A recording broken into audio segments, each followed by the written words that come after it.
Hello everyone, welcome to tech Sharmit. आज के session में हम HTML से रिलेटेड एक और इम्पॉर्टेंट एट्रीब्यूट कवर करेंगे जो है टारगेट। ठीक है, बटन के साथ भी हमने टारगेट एट्रीब्यूट पढ़ा था जब हमने देखा था कि कैसे कैसे हम बटन में टारगेट एट्रीब्यूट लगा के स्पेसिफिक ऑपरेशन परफॉर्म कर सकते हैं। बट अब जो हम चीज़ें पढ़ रहे हैं वो पढ़ रहे हैं फॉर्म्स के टर्म में। ठीक है, एक फॉर्म क्रिएट करेंगे, उस फॉर्म में टारगेट स्पेसिफाई करेंगे और उसका जो भी आउटपुट आएगा वो समझेंगे। बट इसको शुरू करने से पहले जस्ट एक रिकमेंडेशन है कि अगर अभी तक आप लोगों ने पहले वाले सेशंस नहीं देखे तो आप पहले उनको देखो, क्योंकि जो पूरी प्लेलिस्ट एक प्रॉपर सीक्वेंस और सिंक में है ना, तो अगर इसको सीक्वेंशियली फॉलो करोगे तो और भी ज़्यादा इजी रहेगा ऑनगोइंग टॉपिक समझना। ठीक है, तो अभी हम स्टार्ट करते हैं। स्टार्ट करने के लिए यहाँ पे सबसे पहले तो हमने एक HTML का पेज बनाया हुआ है, बहुत ही सिंपल। इसको अपन बिल्कुल स्क्रैच से लिखेंगे आगे रिक्वायरमेंट के अकॉर्डिंग, और इसमें आप सबके लिए एक क्वेश्चन लिखा हुआ है, why do we use get and post method in HTML forms. तो इसका आंसर आप लोगों को कमेंट सेक्शन में शेयर करना है कि ऐसे कौन सा सिनेरियोज है या क्या वो कंडीशन है जहाँ पे हमें गेट या पोस्ट मेथड का यूज़ करना होता है। इन केस अगर आपको इसका आंसर नहीं पता तो आप पहले वाले सेशंस वॉच कर सकते हो, क्योंकि वहाँ पे एक पूरी, जैसे मैंने बताया, पूरी एक जो प्लेलिस्ट है एक प्रॉपर सीक्वेंस में है। तो अगर उसको सिक्वेंशियली फॉलो करोगे तो आपको इजीली समझ में आ जाएगा और इस क्वेश्चन का आंसर भी आपको वहीं पे मिल जाएगा। ठीक है, तो अभी स्टार्ट करते हैं। अगर एट प्रेजेंट इसका आउटपुट देखें तो कुछ इस तरह से हमें स्क्रीन पे दिखेगा, एक हेडिंग शो हो रही है बस, HTML बाय टेक शर्मित। अब नेक्स्ट हमें क्या करना है, नेक्स्ट हमें यहाँ पे लिखना है एक फॉर्म, क्योंकि हमें फॉर्म बनाना है। तो फॉर्म बनाने के लिए या फिर एक हेडिंग हम पहले डाल देते हैं, H2 में लिखेंगे जो हमारा आज का एट्रीब्यूट है वो है टारगेट एट्रीब्यूट। टारगेट एट्रीब्यूट इन HTML फॉर्म्स। ठीक है, और इसमें भी हम कौन सा स्पेसिफिकली पढ़ने वाले हैं, target attribute star blank hyphen blank in HTML form. ये हमारा फर्स्ट रहेगा आज का टॉपिक। ठीक है, स्टार ब्लैंक के बारे में पढ़ेंगे। तो पहले एक फॉर्म बनाते हैं फिर इसको समझते हैं। तो फॉर्म बनेगा, फॉर्म बनाने के बाद में एक बटन की नीड रहती है, तो यहाँ लिखेंगे बटन, बटन का नेम देंगे सबमिट, यहाँ पे देंगे टाइप सबमिट, और इसके अंदर हम देंगे एक इनपुट फील्ड। इनपुट फील्ड के अंदर भी हम देंगे एक टाइप जो रहेगा टेक्स्ट,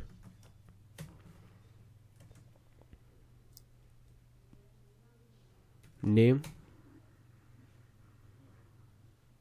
यहाँ पे आ जाएगा यूजर नेम, फिर इसके बाद में आएगा प्लेस होल्डर, यूजर नेम और सेव। ठीक है, ये सेव हो गया। अब हमने क्या किया, सिंपल एक फॉर्म बनाया जिसमें एक इनपुट फील्ड है और एक बटन है। इसको करते हैं रिफ्रेश। यहाँ पे अगर हम कुछ भी डेटा फिलअप करते हैं, फॉर एग्जांपल मैंने यहाँ पे लिखा अमित और क्लिक किया सबमिट पे, तो ये क्या कर रहा है, अभी इसमें हम इसको सेव करते हैं। अभी तक हमने इसमें कोई भी सेट नहीं किया है एट्रीब्यूट, राइट। एक तो हमने कोई भी एक्शन स्पेसिफाई नहीं किया, तो एक एक्शन स्पेसिफाई कर देते हैं इसके अंदर, tspgm10.html, और यहाँ पे हम बात कर रहे हैं ब्लैंक की, it's not blank, it's blank. ठीक है, तो टारगेट ऐड करेंगे, टारगेट, और यहाँ आ जाएगा हाइफन ब्लैंक। ठीक है, अब इसको करते हैं सेव, वेब ब्राउजर को रिफ्रेश। तो इस केस में क्या होगा, अब हम यहाँ पे लिखेंगे अमित और क्लिक करेंगे सबमिट पे। तो जैसे ये सबमिट हुआ तो देखो नेक्स्ट विंडो ओपन हो गई। तो यही बेनिफिट होता है हमारा hyphen blank, underscore blank, not hyphen, underscore. ठीक है, sorry I was talking about hyphen, it's underscore, right. तो अंडरस्कोर ब्लैंक जब भी हम यूज़ करेंगे और बटन पे क्लिक करेंगे तो वो एक नई विंडो ओपन कर देगा। इवन जितनी बार भी आप इस बटन को क्लिक करोगे एक नई विंडो हमेशा ओपन होगी। ठीक है, तो इस तरह के सिनेरियोज आपने देखे होंगे कि वेबसाइट में कुछ विंडोज़ होती हैं, स्पेशली बैंक की वेबसाइट में। जब बैंकों की वेबसाइट पे अपन कोई भी लॉगिन के लिए क्लिक करते हैं तो एक न्यू विंडो ओपन हो जाती है और उस विंडो में फिर हमारे से क्रेडेंशियल लेके बाकी चीज़ें प्रोसेस होती है, राइट। तो इस तरह की अगर कभी भी रिक्वायरमेंट है कि हमें एक न्यू विंडो ओपन करनी है और उस न्यू विंडो के अंदर हमारा डेटा यूजर से इनपुट लेना है, तो उस सिनेरियो में हम क्या करेंगे, या फिर कई बार ऐसा होता है कि कोई इन्फॉर्मेशन शो करने के लिए भी हम क्या यूज़ करते हैं, इस तरह से हाइफन ब्लैंक का यूज़ करते हैं। तो एट्रीब्यूट कौन सा मेन पढ़ा हमने, हाइफन ब्लैंक। ठीक है, तो ये क्या करेगा, ये आपके बस जो कोड है उसको मूव कर देगा नेक्स्ट विंडो पे। ठीक है, अभी TSP जब 10 डाला हुआ था इसलिए यहाँ पे वही वैल्यू हमारे पास आ रही है। और बाय डिफॉल्ट मेथड गेट है हमारा, तो यूज़र नेम हमें स्क्रीन पे शो हो रहा है। तो मेथड को हमने पहले पढ़ा ही था और आज का क्वेश्चन भी वही है। ठीक है, तो ये तो हो गया हमारा target attribute target attribute underscore blank in HTML forms. अब नेक्स्ट देखेंगे जो है सेल्फ। ठीक है, तो यहाँ लिखेंगे सेल्फ टारगेट एट्रीब्यूट हाइफन और हाइफन के बाद में आएगा अंडरस्कोर सेल्फ। ठीक है, इन HTML फॉर्म्स। इस केस में क्या होगा, यहाँ पे अगर आप इसका टारगेट की वैल्यू चेंज करो अभी और यहाँ पे लिख देते हैं अपन हाइफन सेल्फ। ठीक है, सेल्फ कर दिया, इसको सेव करेंगे, वेब ब्राउज़र को रिफ्रेश करेंगे।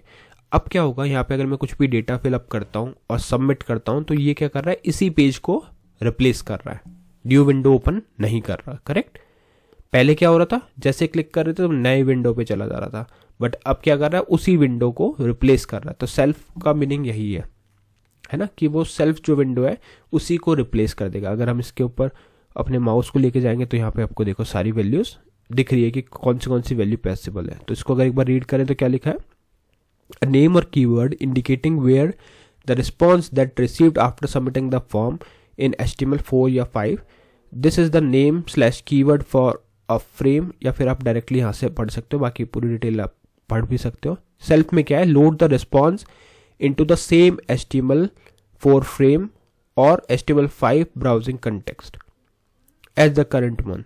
This value is default if the attribute is not specified. ठीक है, तो इसीलिए क्या होता है, जब हम टारगेट स्पेसिफाई नहीं करते तो भी सेम एक्ट करता है। कैसे, देखो यहाँ पे इसको हम हटाएंगे और इसको हटा के सेव करेंगे, वेब ब्राउज़र को रिफ्रेश करेंगे बैक करके। तो अब अगर मैं फिर से इसको सबमिट करता हूँ तो कोई भी इम्पैक्ट इसके ऊपर नहीं पड़ेगा, ये सेम वहीं पे आपको आउटपुट ला रहा है। क्यों, क्योंकि डिफ़ॉल्ट वैल्यू जो होती है हमारी वो सेल्फ ही होती है। ठीक है, तो दो मेथड इसमें हमने पढ़े, ब्लैंक और सेल्फ।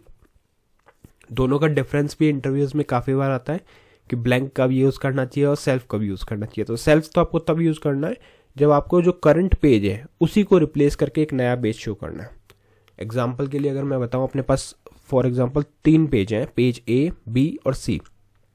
अब पेज A से मुझे क्या करना है, बटन एक बनाना है पेज A पे, और उस बटन को जैसे ही कोई क्लिक करे तो पेज B जो है वो पेज A पे शो होने लगे। ठीक है, तो उस तरह के सिनेरियो में हम क्या यूज़ करेंगे, उस तरह के सिनेरियो में हम यूज़ करेंगे टारगेट सेल्फ। और अगर आपने कोई भी टारगेट यूज़ नहीं किया हुआ तो भी क्या सेट होगा, तो ऑटोमेटिकली सेट हो जाएगा टारगेट सेल्फ, क्योंकि डिफ़ॉल्ट वैल्यू टारगेट सेल्फ ही होती है। बट अगर आपने कोई भी वैल्यू स्पेसिफाई की है तो उस केस में या तो सेल्फ करोगे या फिर आगे और भी अपन सेशन में देखेंगे डिफरेंट टाइप के टारगेट। बट अभी इस सेशन में हम 2 ही कवर कर रहे हैं, एक तो सेल्फ और एक ब्लैंक। तो ब्लैंक अगर आपने स्पेसिफाई किया तो वो क्या करेगा, एक और विंडो ओपन कर देगा और उस विंडो के ऊपर डेटा को ट्रांसफ़र करेगा। ठीक है, तो सेल्फ में सेम पेज का डेटा रिप्लेस हो जाएगा, बट इसमें ड्रॉबैक क्या है, ड्रॉबैक ये है कि अगर जैसे मान लो ये मैंने डिटेल लिखी हुई है और मुझे ये डिटेल भी रखनी है यूज़र के लिए और न्यू वाला डेटा भी दिखाना है, तो उस केस में क्या होगा, जैसे मैंने सेल्फ के साथ सबमिट किया तो वो मेरा ओल्ड डेटा तो चला गया यहाँ से, है ना। तो इस तरह का कोई अगर आपको डिटेल है जो आपको शो भी करनी है और पुराना डेटा भी रखना है, तो उस केस में हम सेल्फ यूज़ नहीं करेंगे, उस केस में हम यूज़ करेंगे ब्लैंक का। जैसे ही आप ब्लैंक को यूज़ करोगे तो यहाँ पे आपको दिखेगा कि सबमिट किया मैंने। अब मेरे पास एक विंडो जो यहाँ पे कुछ हो सकता है, यहाँ पे काफ़ी सारे फील्ड्स हो और हम एक पर्टिकुलर सेक्शन पे हों, तो जैसे आपने वहाँ पे क्लिक किया तो एक नया विंडो ओपन हो जाएगा, आपका रिफ्रेश विंडो, है ना। जरूरी वो उसी के अंदर रिप्लेस नहीं करेगा डेटा को। ठीक है, तो ये एडवांटेज होता है। इसी तरह से आप यहाँ पे टारगेट पे फिर से जाओगे तो दिखेगा ब्लैंक क्या है, load the response into a new unnamed HTML4 या HTML5 ब्राउजिंग कॉन्टेक्स्ट। ठीक है, अब नेक्स्ट सेशन में हम पढ़ेंगे पेरेंट के बारे में, टॉप के बारे में, ये सब चीज़ें भी हम पढ़ने वाले हैं। ठीक है, और एक इसमें टर्मिनोलॉजी बहुत यूज़ होती है आई फ्रेम। तो आई फ्रेम का मैं अभी आपको इसलिए नहीं बता रहा क्योंकि अभी एक बार बस फोकस करते हैं एट्रीब्यूट वाले पार्ट में। जब भी हम आई फ्रेम्स पढ़ेंगे तो वहाँ पे भी एक बार इन सब चीज़ों को यूज़ करके देखेंगे कि आई फ्रेम में कैसे वो चीज़ वर्क करती है। उस टाइम पे शायद एक कॉमन एग्जांपल बना के सारे मैं आपको एक साथ दिखा दूंगा। ठीक है, तो आई होप आज का ये सेशन क्लियर हुआ होगा। नेक्स्ट सेशन में हम बाकी टॉपिक डिस्कस करेंगे। So thank you for watching टेक्शन मिथ। और अब आप लोग प्लीज़ इस क्वेश्चन का आंसर शेयर करें कमेंट सेक्शन में, जिससे जिन लोगों को इसका आंसर नहीं पता वो डायरेक्टली उसका रेफरेंस ले सके, ठीक है। और जो कंसिस्टेंटली करेक्ट आंसर शेयर करेगा उसका नेम भी स्पॉटलाइट होगा अपकमिंग सेशन में। तो आज के लिए इतना ही था। नेक्स्ट सेशन में बाकी टॉपिक डिस्कस करेंगे। So thank you for watching टेक्शन मिथ।